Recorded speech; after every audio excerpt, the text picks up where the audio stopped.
Alright guys, today we have a fun one. We have a GS350 in. We're installing one of my personal favorite amplifiers, the Audio Control Epicenter 601 amplifier in it. It's a really cool amp. It's got an epicenter built into it. It's got basically like an LC2I built into it. This is the car right here.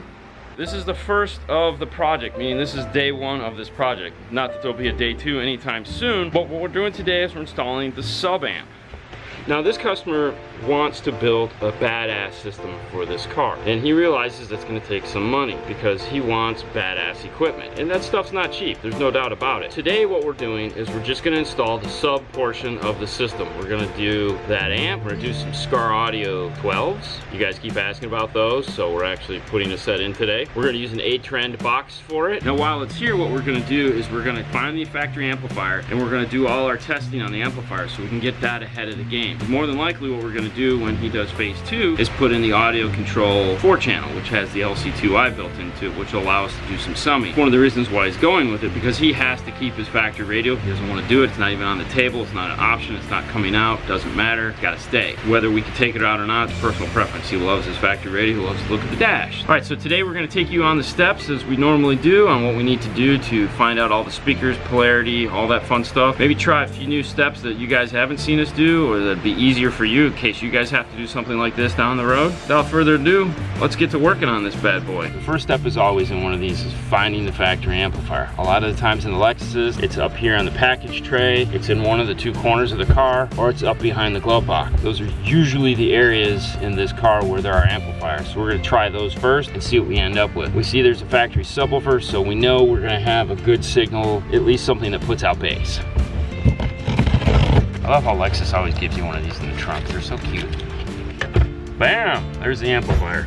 So here's the factory amplifier. It's just buried up underneath this panel here. What we want to think about is we're going to have 2 amps eventually, so we have to come out with a strategy to mount 2 amplifiers, even though today we're only doing 1. We may mount one here, and we may mount one on top of this, and then a second one over here. He does put a considerable amount of crap in his trunk. So with most cars, there's a certain amount of, you know, planning, pre-planning that goes into it. And look who I found. Dude, That's me. Where you been, man? Oh, you know, I was playing with boxes. Playing with Legos? Yeah, adult-sized Legos? Exactly. We know where the amp is. I'm gonna get some test equipment. Fernando's gonna go pop the hood, figure out how we're gonna run a power wire, where we're gonna put a bass knob, because this thing has a bass knob, because it's a bass knob / epicenter controller, so it's pretty cool. We're at a time crunch for this one because he's gotta leave to pick up his kids, so we have to get this one knocked out as quick as possible. I know, right? Do a great job and do it as quick as humanly possible. All right, let's stop talking, let's get to it.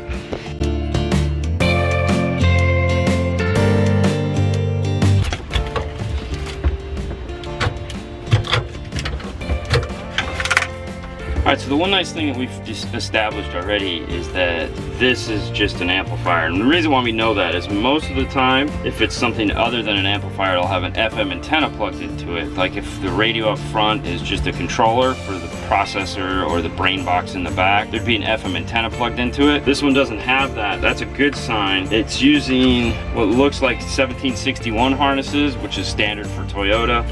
Looks like they're actually using one of them for power and ground, and then another of the bigger ends for speakers. And then this guy here with the thin wires is clearly going to be the input or any data that's coming from the head unit. A couple things we want to figure out. One, is it a variable voltage output from the radio? Meaning, can we just tap into this and will the voltage go up and down when we turn up and down the volume, or is it fixed? A lot of these Lexuses, it's fixed. 2, we want to figure out polarity and speaker locations for all these wires. So let's get a bunch of tools. All right, so we got our little portable polarity checker, TP9A, a 9-volt tone generator, and of course a multimeter. We're gonna go ahead and set this to continuity. And then something we don't often talk about are these guys right here. These are by power probe, and what these are line testers, so that you can just go into a line and you twist these things down. It's got a little tooth here that pierces the wire, and then you can put your probes in this end. These are nice to have for checking your line level and fun stuff like that, or alarm or voltage or anything. We like to use these to put our meter wires right in the end of it like this, and then we can see what's going on. First things first, we want to check DC voltage. Figure out which wires are power and ground for the amp. Also, maybe if there's a remote turn on. So the first plug up is going to be the little guy here. This one.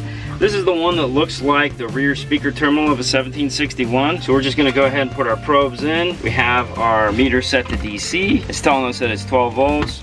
We'll test the other two. They're the same. So we know this is the power for the amplifier, so we're pretty much done with that guy. Now we'll come over and we'll test what is the second plug, which is what would look like a normal wiring harness, the main wiring harness of the 1761. And we'll go ahead and switch to continuity. Alright, so we have what looks like a 3 ohm load. We'll go ahead and turn on our tone generator. It sounds like the subwoofer. It is a subwoofer. And that's center. So on this plug, we have both the subwoofer and the center channel. So now what we want to do is we want to figure out what is positive and negative, if we can, real quick. Alright, so pink is positive, purple is negative. It's a dual voice coil, so let's test the other voice coil. It's going to be the same. So we got blue and light green. And now we'll go ahead and we'll test the center channel. Alright, so we got white and black. I'm sorry, we got yellow and black. Alright, so we're done with that harness. If you notice, we were in the trunk when we measured the subwoofer. So when we put this to the back side of the subwoofer, we wanted to make sure this toned out of polarity because we're metering on the back side of the speaker. If we went around the top, we'd want to make sure it was in polarity. So plug 3 is this guy here. We're going to skip over this one for a minute. This actually looks like a new Toyota harness for the new radio. Plug 4, which is also a regular main harness on the 1761. Let's go see what that is. All right, so that's actually 4, and that's the whole 4. This has 1, 2, this has 8 speaker wires on it. There's no separate wire for like the tweeters. And when we just toned this, the tweeter and the mid-range were on the same channel. And these are actually pretty standard Toyota colors. So let's go ahead and we'll polarity check this real quick. It's in the same pin configuration where the top is positive and the bottom is negative. Now, most car manufacturers are going to make it uniform all the way across the board. We'll go ahead and test them all though, just to be sure. Number 4 was a red-white. Number 3 is a black-yellow. The first is positive. Where this gets tricky is that, so these are all running horizontal, but then they have a set that's running vertical. So you definitely want to polarity check those because they're not going to stay uniform with everything else. Let's go find out what that one is. Alright, so that is going to be like green positive and blue is negative. So we got 2 more left. It's gonna be number 1, which is the front door. Now, we haven't talked about this, we haven't seen one of our shows. How we keep referring it to 1, 2, 3. 1, driver's front, 2, passenger front, 3, driver's rear, 4, passenger rear. They're all 4 corners of the car. All right, so pink, positive, and purple is negative. We have those, so we know what all the speakers are, we're good there. All right, the reason why I brought the 9-volt is real simple. If you guys have picked up one of these, which is like the cheapest polarity tester in the world, we have a link to it in the description, as always, in almost every video. It comes with a disc, but what it doesn't have that this guy has is this guy has an output. So we can take these cool probes, we can put them into something, and we'll hear the ticking sound. This is like $100 though. So you could take a 9-volt and you can simply, which we've showed you, how to use a 9-volt to test the speaker. You could just simply connect the 9-volt to the speaker like this and pop it. All right, and if you have somebody up front holding this down, this will light up either red or green to let you know if the speaker's in polarity, because when you're polarity testing a speaker like this, it's moving up or it's moving down. If they say it's out of phase, simply switch the battery, pop it again, and then you can look on the battery and say, yeah, the big side's negative, the small side's positive, and then you'll be able to know what is your polarity. This here and this here, along with a digital multimeter, would do this. You could do this, and a friend, of course. You'd be able to do this portion of it. Now what we want to do is move on to the next portion, which is this plug right here. We want to see what's going on in this. We want to see if there's any variable voltage output that we might be able just to tap some RCAs to this instead of doing a full-on high level. For that, we're going to put our meter on AC, which is volts with a squiggly line above it. Turn it up, turn it down. All right, so now what you want to do is meter through the pairs. You can also remove the loom and see if there's any cables, like down in here you see some black cables. Those would be a good place to start and see. And then once you probe into those signal cables, you turn the volume up and down. And have someone up front turn the volume up and down. So I had Fernando turning it up and down, and I got no variable voltage here at all. I'm assuming there is no variable voltage. We just want to verify that. In order to verify it, we're going to go ahead and use our RTA, and we can get a signal out of this, but there again, when he's turning it up and down, I get no change at all. So when you look at the meter, you see something like this. and it doesn't change when the signal goes up and down. And what that looks like on the RTA is something like that, but it doesn't move when the volume moves. So then we know this is fixed. So we're gonna have to do high level to low level. What we got going on is, this is a 1761 harness here. This is a 1761 harness here. This is the rear speaker outputs. This needs to just be connected back to the amplifier. This is signal, as well as all the other things that it's doing. So it's the radio is definitely connecting with it. And the reason you're thinking, wow, how come it's not variable voltage? How does that work? A lot of the times what these do is they'll actually, the radio's communicating over some form of data with the amplifier. And it's actually turning up the volume at the amplifier as opposed to at the radio. Now we also know we're not gonna need this plug because it's power. So we can go ahead and plug that in. And then we know we're not gonna do the fronts right now, so we can go ahead and plug that back in. What that leaves us with is this guy right here. What we're gonna do is we're actually, because we don't wanna, there again, if we can add a T-harness, we're gonna add a T-harness. So we're gonna go ahead and make a T-harness for this so that we can get the output. Even though we don't need input back into this, we're gonna make a T-harness so that we retain the center channel for right now. So we're gonna grab what's called a BHA 1761 and a BHO 1761, and that'll give us what we need to make the output of this amplifier do what we need it to do for our subwoofer. All right, so here's what we've come up with for the amplifier. So this is the back piece of the carpet. So this is the roof here, this is the floor, this is the ski chute. Both the amplifiers are about this size. So what we're gonna do is we're gonna make a 1/2-inch piece of plastic from here to here, and then we're gonna screw these all the way to the top like this, so that, you know, this is the heat sink, so heat's gonna rise, so we'll get maximum heat sink. All the wires are gonna go off to the side here, and then when we get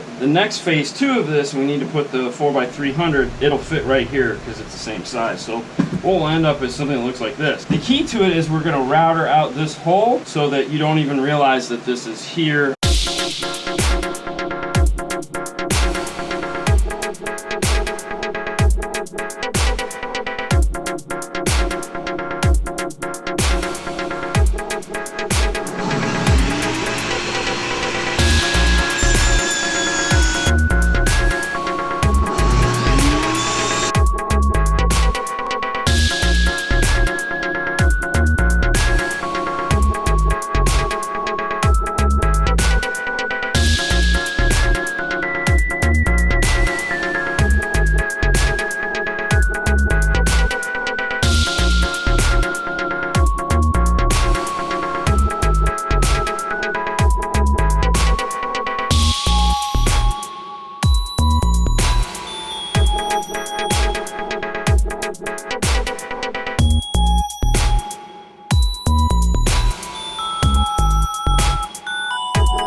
Alright, so a little progress report with what Fernando just got done showing you. So this is the piece of plastic we went ahead and made. It's made out of 1/2-inch Centra. It's screwed in from the backside so that it's all one piece, just like this. Use the big head screws so it's in there nice and secure. So now what we're gonna do is this guy here is gonna mount like that. Gonna go ahead and wire it all up. We can zip tie the wires along here, have it go out this side. And then when the mysterious 4-channel amp finally goes in, it'll go this way. Ski chute right through here. Because everyone skis in Florida. We get a ton of snow. Right? Yeah. Tons of snow. Like yesterday. Oh yeah, totally yesterday.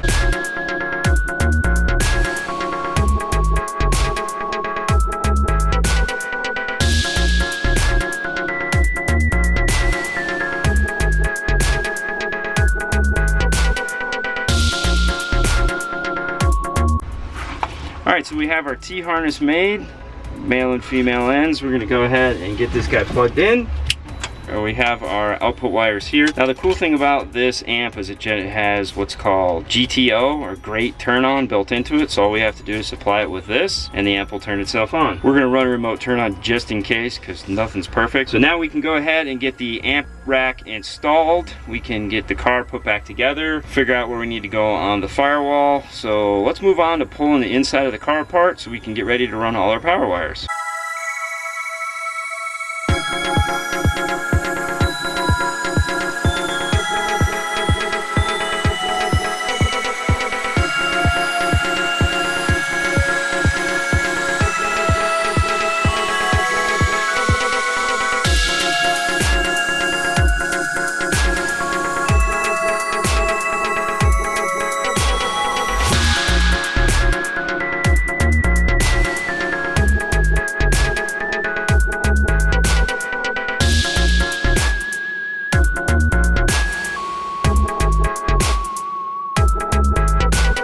VX12s version 3. Let's go ahead and open these things up and show you what they look like. This is what we're doing. Like I said, we're going to be using an A-trend box. The A-trend is nice because it does have a 1-inch front on it. So we've done quite a few of these woofers in that box, not had any problems.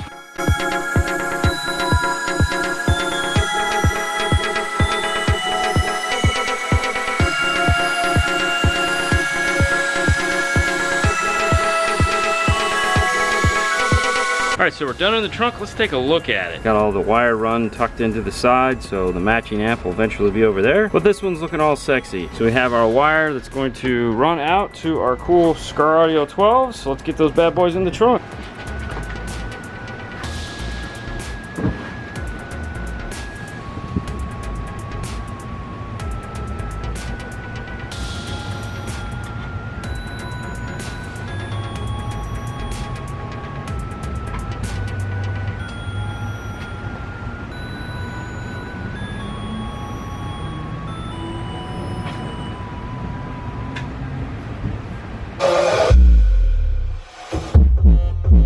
All right, so we got the bass knob mounted here in this cool compartment. So when you do this, it opens up. It's pretty snazzy. It has a blue light and a red light. Red light is subwoofer volume control. Blue light is the epicenter. What this does is this takes the bass from the boom, boom to make it go big fat sound. Now we're gonna demo it. I don't know if you'll be able to tell, but let's give it a shot. I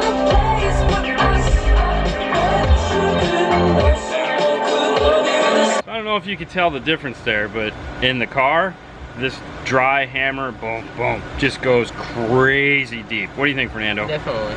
Pretty cool. Yeah, it's great for music that has that dump, dump, dump sound, and you want a big, fat bass. Especially in these cars with the factory radios, epicenters are awesome because a lot of the times these cars just suck. All right, this car's done. We hope you guys enjoyed this. On to the next one. All right, guys, so we're out of work and we're doing one of our parental favorite things, watching Hailey play soccer. It's a night game, kind of nice, kind of cool. Hope you guys enjoy this.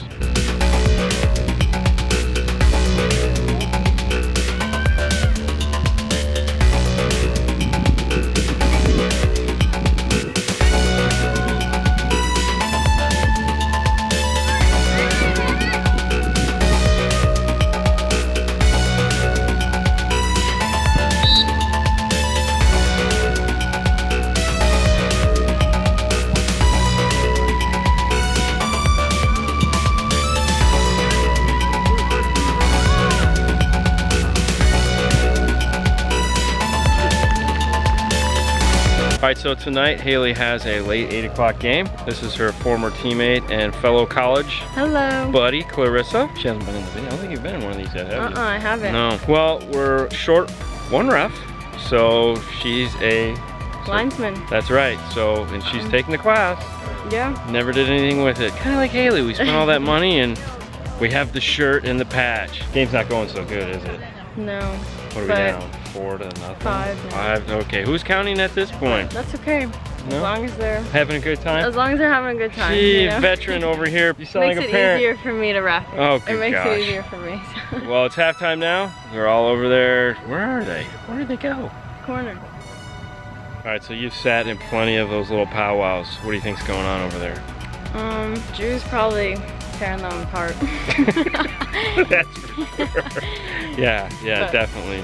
He's probably being nice about it though. He's usually not too bad. But He's never gonna see this video, you can be honest. Okay. All right, guys, let's get back to the game.